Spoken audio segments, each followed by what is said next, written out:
അപ്പോൾ ഇന്നെപ്പോലെ പത്തിരി ഇഷ്ടമാണ്, പക്ഷെ പത്തിരി ഉണ്ടാക്കാൻ നല്ല മടിയാണ് എന്നുള്ള കുറേ ആൾക്കാരുണ്ടാവും. അവരൊക്കെ ഇവിടെ വന്നോളിട്ടോ. ഞാനൊരു 15 മിനിറ്റ് കൊണ്ട് നല്ല അടിപൊളി പത്തിരി ഉണ്ടാക്കുന്നത് കാണിച്ചു തരാം കേട്ടോ. ഇതാ പത്തിരിയുടെ പൊടി എടുക്കുന്നുണ്ട്, 1/2 ഗ്ലാസ് പൊടി എടുക്കുന്നുണ്ട് കേട്ടോ. ദിക്കും കുട്ടികൾക്കും വേണ്ടി മാത്രമാണ്, അതാണ് കേട്ടോ ഇത്തിരി കുറച്ച് ഉണ്ടാക്കുന്നത്. എന്നാലും ഒരു 10-12 പത്തിരിയൊക്കെ കിട്ടും കേട്ടോ അത്യാവശ്യം.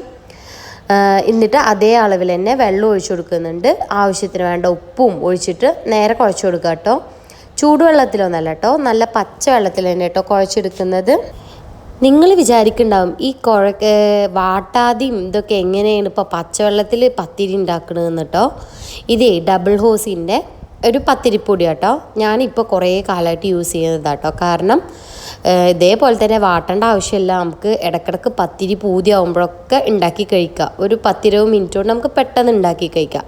അപ്പം ഞാൻ കൂടുതൽ യൂസ് ചെയ്യുന്നത് ഇതാട്ടോ. എന്നിട്ട് കുറച്ച് വെളിച്ചെണ്ണയും ഒക്കെ ആഡ് ചെയ്തിട്ട് ഞാൻ അത് ഉരുളൊക്കെ ആക്കിയിട്ട് എടുക്കുന്നുണ്ട് കേട്ടോ. എന്നിട്ട് കുറച്ച് എണ്ണയൊക്കെ തടവി പത്തിരി പ്രസ്സിലിട്ടിട്ട് നല്ലോണം അമർത്തി കൊടുക്കുക. ഇതിപ്പോൾ ഒരു മീഡിയം സൈസുള്ള പത്തിരിയുടെ സൈസാവും കേട്ടോ. ഇനി നിങ്ങൾക്ക് വേണമെന്നുണ്ടെങ്കിൽ പരത്തി കൊടുക്കുകയോ ചെയ്യുക കേട്ടോ. ഞാൻ പരത്തി കൊടുക്കുന്നൊന്നുമില്ല, ഡയറക്റ്റായിട്ട് ചുട്ടെടുക്കുക കേട്ടോ ചെയ്യുന്നത്. ഒരു 10-15 മിനിറ്റ് കൊണ്ട് പണി കഴിയും കേട്ടോ. ഇതിപ്പോൾ ഞാൻ നിങ്ങൾക്ക് സമയം കാണിച്ച് ഒരു 20 മിനിറ്റ് കാണിക്കണ്ടാവും. അത് ഞാൻ ഇടയ്ക്ക് കുട്ടികൾക്ക് അവർക്ക് സ്നാക്സ് കൊടുക്കാനോ അവർക്ക് TV വെച്ച് കൊടുക്കാനോ പോയതുകൊണ്ടാണ് അത്രയും ടൈം ആയത് കേട്ടോ. ഒരു 15 മിനിറ്റ് കൊണ്ട് നമുക്ക് ഈ പത്തിരി ഉണ്ടാക്കിയെടുക്കാം കേട്ടോ. Thank you.